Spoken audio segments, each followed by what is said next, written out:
Chère communauté Forumix, bonjour, je m'appelle Joseph. Cette semaine, je vous parle d'analyse de composition corporelle, quelque chose que vous devriez tous faire au moins à partir de 40 ans si ce n'est pas plus jeune. Je vais vous expliquer pourquoi. Alors, pour ceux qui ne le savent pas, une analyse de composition corporelle, c'est pour calculer et votre masse grasse et votre masse musculaire. La masse grasse, de manière générale, pour moi, elle est moins importante.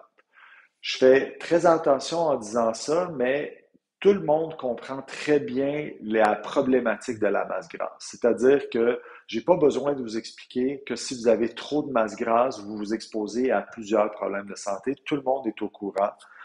La masse musculaire, par exemple, mis à part les gens qui aiment ça, prendre des photos de leur six-pack, de leur biceps, triceps, peu importe, la masse musculaire, ce qu'on omet de parler ou ce qu'on omet de discuter dans notre société, c'est le syndrome de la sarcopénie, qui est caractérisé par une atrophie. Donc, vos muscles vont réduire, vont devenir plus petits en volume avec le vieillissement. Alors, tout le monde, 100% de la population, en vieillissant, vont faire de la sarcopénie, donc il va y avoir une atrophie musculaire.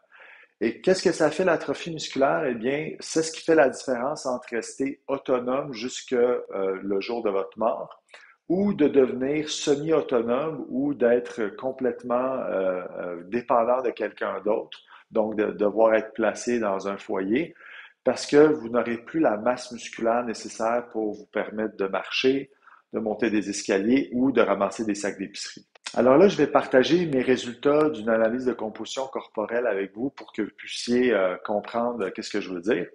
Premier facteur qu'on va regarder, ça va être le taux de graisse corporelle, qui dans mon cas est de 9,3 %. Alors, je pèse environ 200 livres, donc si on prend 9,3 ou on va dire 10 de 200 livres, on arrive à 20 livres. Donc, dans mon corps, il y aurait 20 livres de masse grasse et le reste serait des os, du muscle, de l'eau et ainsi de suite.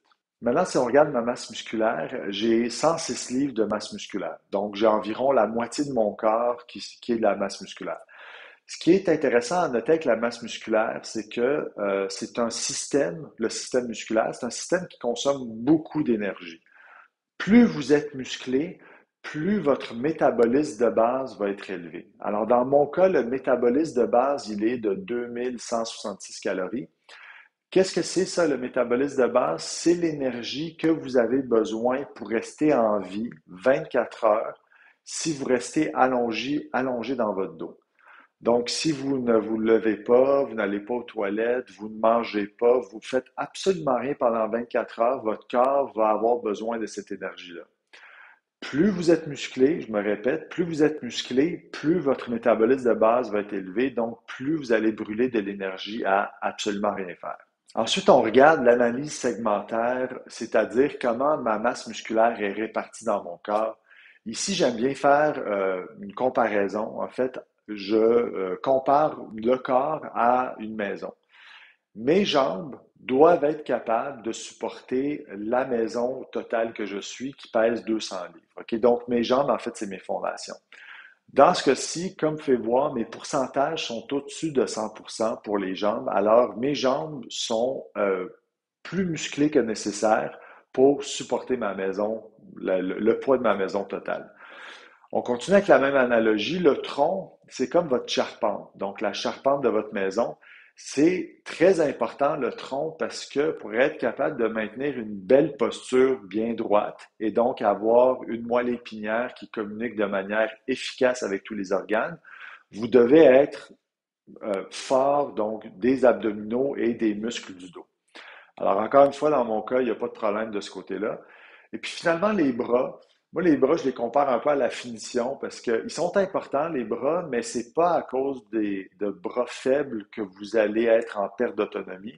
Donc, dans mon cas, c'est pas un problème. Mes bras sont suffisamment forts pour me supporter dans mes activités de tous les jours. Alors ça fait le tour de mon analyse de composition corporelle. Et comme je vous ai dit plus tôt, à partir de 40 ans, je crois personnellement que tout le monde devrait faire cette analyse-là parce que plus vous attendez dans le temps pour rajouter de la masse musculaire ou pour perdre de la masse grasse, plus ça va être difficile et plus vous allez augmenter le chance de développer une maladie chronique, en tout cas quand on parle de masse grasse. Donc, vous savez peut-être que les maladies chroniques, ce n'est pas quelque chose qui se développe en un an ou deux, c'est quelque chose qui peut se développer sur des décennies. Donc, si ça fait longtemps que vous accumulez de la masse grasse, ou si vous arrivez à la quarantaine et vous n'avez pas la masse musculaire pour vous supporter, c'est le temps d'agir.